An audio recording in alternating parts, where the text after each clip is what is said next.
لیکن ہم نے کبھی سیاست میں شارٹ کٹ کا راستہ اپنانے کی کوشش نہیں کی.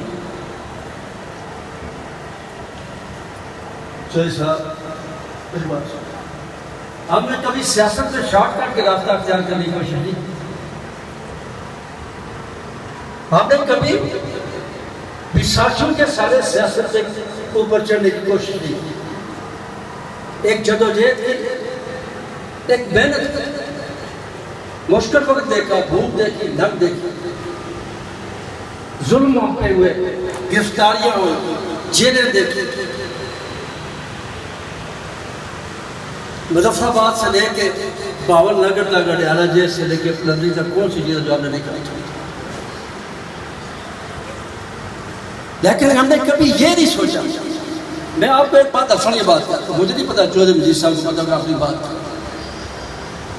میں نے جب سیاست میں قدر رکھا، میں نے کبھی یہ نہیں سوچا تھا کہ میں ایم ایل اے بنوں گا یا میں وزیر بنوں گا یا پارٹی کے صدر یا بنوں گا. میرے سامنے ایک مقصد تھا، ایک ڈسپلن تھی،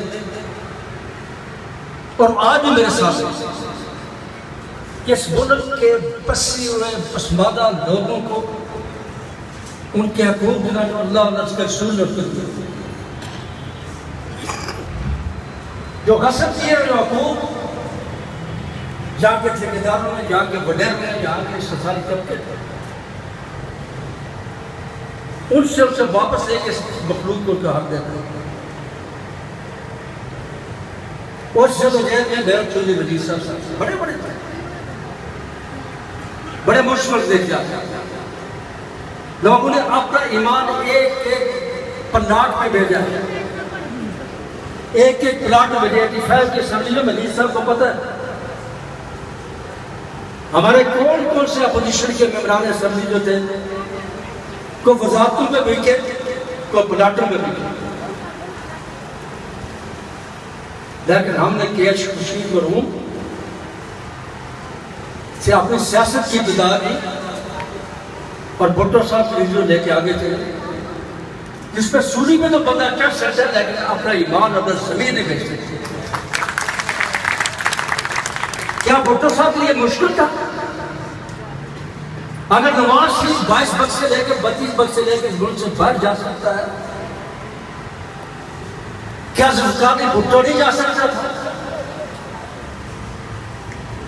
اور مطلوب صاحب اس بات کے گواہ ہیں.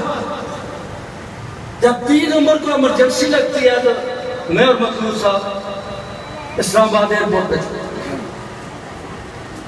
پتہ کر کہ محترم بھیجے 70 عباس جو نئی خان تھے ہمارے ساتھ، اور 45 منٹ ہو گئے، وہ ٹی وی آف ہو گئے. پوچھا کیا بات ہے دہیز خان صاحب نے، اس نے کہا جی ڈی وی کرو، جہاز جو روک دیے گیا ہے دبئی ایئرپورٹ کو، کہتے ہیں تمہاری جان خطرے نہیں جاؤ. ڈی وی نے کہا میں نہیں جاؤں. وہ آئی اور اپنی جان دے دی اس ملک کے غریب لوگوں کو. کیا اس سے بڑی قربانی کو شخص دے سکتا ہے؟ کیا کسی خاندان نے اس سے زیادہ قربانی دیا؟ مجھے بتا کھڑا ہو گیا. ہم نے جیل کاٹی ہوگی، بیوی کو اپنی جان کی، اپنے باپ کی جان قربانی دی، اپنے بھائیوں کی قربانی دی، اپنے پارٹی کے لوگ قربانیاں دی.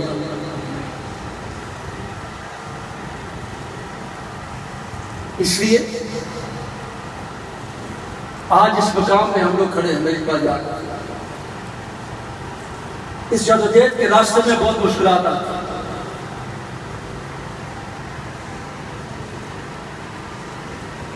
اور یہ سیاست ایک مشکل بات ہے. جب ہم لوگوں کے حقوق کی ذمہ داری لیتے ہیں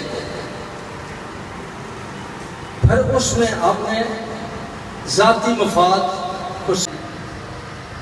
وہ اپنے خاندان کے اور اپنی بیٹی کے، ایک بیٹی کے ساتھ میں پورے وقت نہیں گزار سکتا. میں مستجد رہا، میں اپنی ماں کے ساتھ وقت پورا نہیں دے سکا.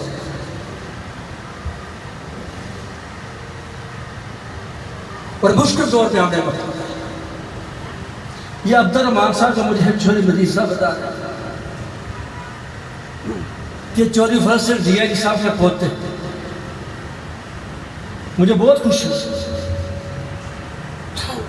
چودھری صاحب ہمارے مظفر آباد میں ساری عمر انہوں نے وہاں پہ بھی ملازمت کی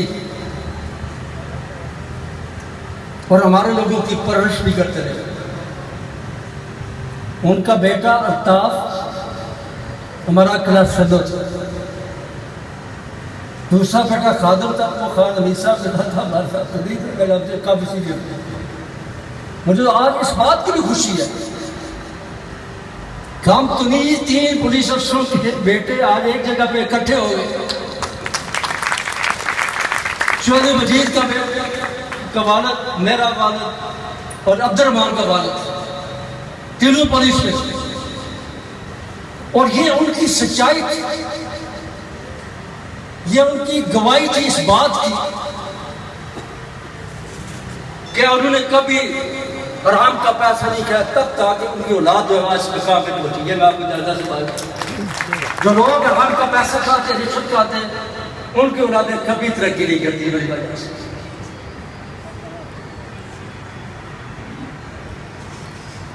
اور ایک اور بات, میں عبد الرحمان صاحب اس بات کا یقین کرتا ہوں, آپ تو پیٹی پائی جو ٹھیک ہے, اور آپ کی تعریف جس طریقے سے چودھری صاحب, نبیلہ ایوب نے اور حبیب صاحب نے, قاسم صاحب نے کی ہے, مجھے بڑی خوشی ہے اس بات کہ جو ہے پولیٹیکل ورک.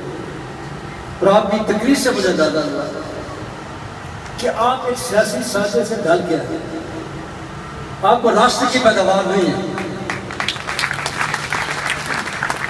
اور جس طرح میاں صاحب نے, مزدور صاحب نے کہا کہ آپ ہماری فیملی کیسے, آپ ہماری عزتیں بھی سانجھے, ہمارا نقصان بھی سانجھا ہے, ہمارا نفع بھی سانجھا ہے. لیکن ایک بات آپ بتا دوں, میں اپنی طرف سے کہتا ہوں, مجید صاحب سے, مزدور صاحب سے, میاں صاحب اور بٹانی صاحب سے بیٹھے ہیں, ہم نے کبھی مفادات کی سیاست کی, میں آپ یہ بتا ساری عمر ایک نظریے ساتھ گزاری ہے, چاہے ایم ایل اے بنے نہ بنے, حکومت بنے نہ بنے, ہم نے لوگوں کے حقوق کی قسم کھائی. اور یہ میں آپ کو بتا دوں کہ انسان کے اندر سچائی ہو تو پھر اس کے راستے میں کوئی بڑی سے بڑی حکومت بھی نہیں کھڑی ہو سکتی. یہ بات ہم لوگوں کے حقوق لینا جانتے ہیں, ہم نے ملشد بجائے بھی لوگوں کے حقوق دیے. مجھے فخر اس بات کا کہ میں آج ایک ایسے حلقہ انتخاب میں اپنی پارٹی کا پہلا کنونشن کر رہا تھا جس کے چودھری مجید صاحب جو ہے وہ حکومت میں پہنچے اور وزیر اور وزیر بنے. اگر یہ آپ کا نظریہ ہے, اگر یہ آپ کا ایمان ہے, تو پھر امام عالی مقام حضرت امام حسین نے پھر یزید کی بیعت قبول کر دی.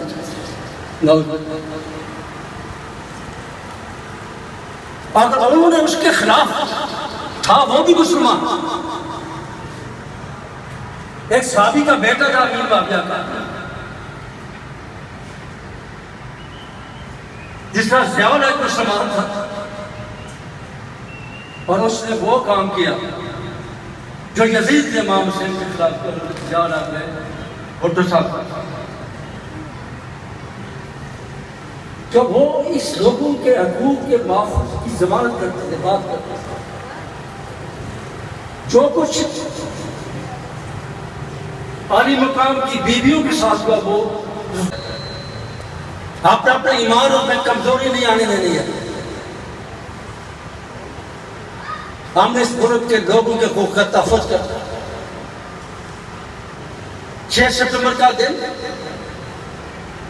جو ہمیں دفاع پاکستان, جب ہندوستان نے پاکستان میں حملہ کیا تو ہمارے بہادر فائر نے پوری ملک, پوری قوم اکٹھی ہو کے اس کا مقابلہ کیا, اس کو شکست. فوجی بھی قبضے میں کیا, علاقہ بھی قبضے میں کیا, لیکن ہمارے اس وقت کے حکمرانوں نے میدان جنگ میں جیتی ہوئی جنگ میں تھی, اسے میز پہ ہار کیا. بھٹو صاحب نے کہا پیپلز پارٹی بنائیں گے, لوگوں کے حقوق کی نام کچھ کو ڈوبی سے جاری کر دی, سے جاری کر. اب وہ پراپرٹی کی سے ہم لاتے ہیں اس کے علاوہ جو 9 لاکھ باقی افواج ہیں موجودہ جموں کشمیر کے اندر ان سب کو جاری کر دیا، ان کو جو بیٹے انڈیا میں رہتے ہیں ان کو بھی جاری کر دیا، جو وہاں پہ ادروائز میں چھوٹی موٹی ڈوگری مقبوضہ جموں کشمیر کرتے ہیں ان کو بھی جاری کیا، ان کو جو بچے کسی جگہ پہ کسی ایسے میں ان کو بھی جاری کیا۔ تو اگلے 2-3 ماہ میں کشمیریوں کی جو اکثریت ہے وہ اقلیت میں تبدیل ہو جائے گی، اور پھر ہمارے پاس رائے شماری کا آپشن بھی ہے۔ اس لیے ہم یہ چاہتے ہیں کہ گورنمنٹ آف پاکستان اور گورنمنٹ آف آزاد کشمیر دونوں کو آگے بڑھنا چاہیے، کشمیر کو رہنے والے ظلم پہ ختم کرنا چاہیے، اور یہ گپ کا شبکار کے جو معاہدے ہیں اس کو ہم نہیں مانتے، ہم صرف حق خود ارادیت کو مانتے ہیں، استصحاب رائے کو مانتے ہیں جو اقوام متحدہ کے ارادوں کے مطابق ہے، اور جس طریقے سے میاں صاحب نے کہا کہ پیپلز پارٹی کا بہت بھٹو کا نعرہ ہے، ہمارا نعرہ سب پہ بھاری رائے شماری اور اس پہ اب تمام پولیٹیکل پارٹی میں گفتگو کر چکی۔ میں میڈیا کے بارے میں تو کچھ نہیں کہنا چاہتا، لیکن جو سلطان کے بارے میں ایک بات ضرور کروں گا کہ مجھے ایک شعر آج یہاں پہ میں نے دیکھا، وفا سرشت میں ہوتی تو سامنے آتی، وفا سرشت میں ہوتی تو سامنے آتی، وہ کیا فلک سے دبائیں گے جو زبی کے لیے، انہیں کیا کسی کے ساتھ دوستی نبھانی ہے جو اپنے مفادات کے لیے اپنے آپ کے لیے ساری قوم کو بیچ دے، برات یہ میرے پیچھے لا گیا، تم کیا کرے میں وزیر میں، تم کیا کرے وزیر بن، تم پہلے وزیر بنے تو تم نے کیا کرنا۔ ہمیں فخر ہے اس بات پہ کہ چودھری مجید صاحب نے وہ کام کیے جو 70 سال میں نہ کر سکا، آئندہ میں بھی بانوں کو نہیں کر سکتا۔ اور یہ بھی آپ کو بتا دیں کہ انشاءاللہ تعالیٰ، اور پھر عمران خان کے بارے میں مولانا رومی نے کہا تھا اگر 1000 کامل انسان کے مر جانے سے اتنا نقصان نہیں ہوتا جتنا ایک بیوقوف آدمی کے برس جانے سے ہوتا، اور یہ بیوقوف آدمی عمران خان اس سے جو نقصان ملک کی اکانومی کو بچایا، آج دنیا میں ہم تنہا کے رہے، سعودی عرب ہمارے ساتھ نہیں ہے، دبئی ہمارے ساتھ نہیں ہے، سارے ہمارے ساتھ ہے، یورپ امریکہ ہمارے ساتھ نہیں ہے، ہماری فلائٹیں بند کر دی بیوقوفی کی وجہ سے۔ اب تو صبح تک کوئی فلائٹ آپ کو یورپ نہیں جاتی ہے، یہاں سے دبئی جاتے ہیں، دبئی سے ٹرانسفر کرتے ہیں، یا یہ ترکی جاتے ہیں، استنبول وہاں سے ٹرانسفر کرتے ہیں، ان کی کوئی فلائٹ یورپ میں جانی جا سکتی، یہ اتنی کمال کی گورنمنٹ ہے، اور اس سے جتنا نقصان نہیں کسی سے بھی نہیں ہوا۔ میں وزیر صاحب کے ایک بات کہہ کے، اور آپ کے جو ایشوز ہیں آپ نے بھرپور کوشش کی، آپ کا دانولی کا بریک پیپلز پارٹی کے دور پر یسرا جیلانی صاحب یہاں پہ آئے، چودھری مجید صاحب پرائم منسٹر کی افتتاح کی، ہمارے لیے مشکلات پیدا کی گئی، یہ افسر شاہد صاحب جہاں پہ آئے، جب دانگلی سے ڈوڈیال تک روڈ تھی، گورنمنٹ پاکستان نے پابندیوں پہ لیکن پھر بھی ہمیں بڑی مشکل سے کروا دیا، آپ نے ٹینڈر بھی ہو گئے، کام بھی شروع ہو گیا، لیکن وہ ہمارے خلاف وہ بات کی کہ جی پچھلے 4-5 سال میں نہیں کر سکتے، ہم پہ جو نون لیگ نے ظلم ڈالے تھے وہ آپ کو شاید علم بھی نہیں ہوتا، ہم نے کس طرح سے تعلیمی پیکٹ لایا، اس بات کا میر صاحب مقصود صاحب چودھری مجید صاحب، ہم نے کس طریقے سے آپ کو میڈیکل کالجز دیے، پہلے 3 ماہ کے اندر میڈیکل کالج آپ کو بنا دیے، پہلے 3 ماہ کے اندر۔ آج ہمارا غریب کا بچہ اپنے گھر سے اٹھ کے مظفر آباد میرپور راولپور میں جا کے میڈیکل کی تعلیم حاصل کی۔ ماسٹر کالج تو یہ جو انجینئرنگ کالج تھا اس کو یونیورسٹی کے درجہ دیا، باقی آئی ٹی یونیورسٹی کوٹھی میں باقی ہے وہ ہم نے دیا۔ میں مجید صاحب کے لیے اور دوسری بات، یہ جو رٹھوئے آرام برج ہے، ہم اس بات کا مطالبہ کرتے ہیں اس کو پھر فور مکمل کیا جائے۔ یہ میرپور کے لوگوں کے ساتھ اس سے بڑی زیادتی کوئی نہیں ہو سکتی، کیونکہ آباء و اجداد کی قبروں کو 2 بار ڈبویا گیا، آپ تو کالا بار ڈیم نہیں بنا سکے، آپ اس کی ایک انچ نہیں لگا سکے، ایک اینٹ نہیں لگا سکے، اور ہم نے آپ کو اجازت دے دی اپنے باپ دادا کی قبروں کو کون ڈبوتا ہے مجھے بتائیں؟ ہمیں ہمارے حق سے معلوم ہے، اس لیے ہم آج کے اجلاس میں یہ مطالبہ کرتے ہیں حکومت آزاد کشمیر سے کہ فی الفور رٹھوا رام برج کو مکمل کیا جائے، اور جو متاثرین منگلا ڈیم ہے ان کے جو ایشوز ہیں، ان کو جو معاوضہ جاتے ہیں وہ بھی دیے جائیں، اور اضافی کما جات کے ایشوز ہیں ان کو بھی فی الفور جو ہے وہ حل کیا جائے۔ اور میں مجید صاحب کے بارے میں آخر میں ایک قطعہ کرنا چاہتا ہوں۔ لوگوں میں اب عزیز صاحب کو بعض لوگ جو ہے وہ کبھی کیا بات کرتے ہیں، لیکن ایک وفا کے طور پہ یہ ہمارے لیے ایک مشورہ ہے۔ لوگ ہمیں جرم سیاست پہ سزا دیتے ہیں، لوگ ہمیں جرم سیاست پہ سزا دیتے ہیں، کتنے نادان ہے کہ شوروں کو ہوا دیتے ہیں۔ یہ بابا جب آج بھی اٹھا 4 سال کے بعد آیا تو آپ لوگوں کو لے کے سامنے آ گیا، اس کا مقابلہ کوئی نہیں کر سکتا۔ یہ بڑی بات چودھری نور سنگھ کا بڑا خاندان کا بڑا بیٹا تھا، نکرے لگا کے رکھا اس نے 5 سال میں، اور سیاست سے اس کا اٹھ کرنے والا چودھری وزیر۔ اس لیے لوگ ہمیں جرم سیاست سے سزا دیتے ہیں، کتنے نادان ہیں کہ شولوں کو ہوا دیتے ہیں۔ ہم سے دیوانے کب تک کے وفا کرتے ہیں، ہم سے دیوانے کب تک کے وفا کرتے ہیں، جان جائے کہ رے ساتھ نبھا دیتے ہیں۔ بہت